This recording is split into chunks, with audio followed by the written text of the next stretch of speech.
Hey, I'm Anthony Ruivivar, playing Batman with Beware the Batman. So this brand new series is completely different from what we've seen before with Brave and the Bold, and even the original animated series. What's it like taking on a Batman in a CGI universe? It's amazing. I mean, we're not working with the same visuals that you have no reference point. Really, is what I'm trying to say. It's like CGI. We didn't know what it was exactly going to look like. So we were doing the scripts and recording the voices before we actually saw a lot of the key animatics. But when we married the two, it was just awesome. And as I've said, we can do stuff with CGI that you just can't do in typical animation. But when you look at it, to me, what was really exciting is that it's come so far. It's not this kind of like flat plastic kind of. There's texture, there's lighting, and it really suits the Batman universe because of the lighting and the mood, and it's dark and it's sexy and it's cool, and so I think it really merges well. How do you feel the recent gaming franchise with the Arkham games has influenced the Batman universe? I think one of the things is people are excited to explore the Batman villains as well. It's not just Batman. I think the focus gets thrust on Batman, and with the Arkham games, you're playing Batman. There is no Robin, and so I think people are really getting into the psyche of Batman, and they have the luxury or the excitement of being able to step in Batman's shoes and then kind of experience the world through his eyes, which to me is really cool. I mean, I love those games because of that.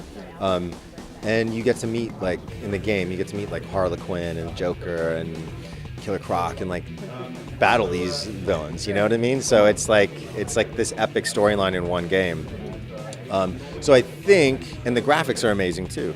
So I think when people turn on the TV and they want to watch their Batman cartoon, you need to come correct. You need to come and show them something that they're used to playing, being able to manipulate and play. So you gotta kick it up a notch. So what's it like, or rather, what do you bring to the table with this new Batman? He's a little bit darker, he's a little bit aged up. So what do you feel is a little bit different about him? Well, he's actually younger. He's like in his 30s. So it's Batman before, the kind of grizzled, hardened Batman that you see. So there is a kind of naivete to him. He makes mistakes. He is willing to admit when he's wrong. And one of the things that's really interesting about this psychologically is he's grappling with the duality between Batman and Bruce Wayne, and how much time he spends as Bruce Wayne as opposed to how much time he spends as Batman. And they have psychological effects on him. You can't have one without the other. He's like this really amazing Rubik's Cube of a human being. So I'm happy as an actor, that's what I love to do. So it's not so much about the sound of his voice or what he sounds like, but psychologically what this human being is going through. Yeah. So if you could voice anybody else in the DC universe, who would it be? Are you kidding? Batman. I mean, like, I've hit the jackpot. I mean, as I said, it's like childhood fantasy number one. Check. I'm good to go. I mean, I like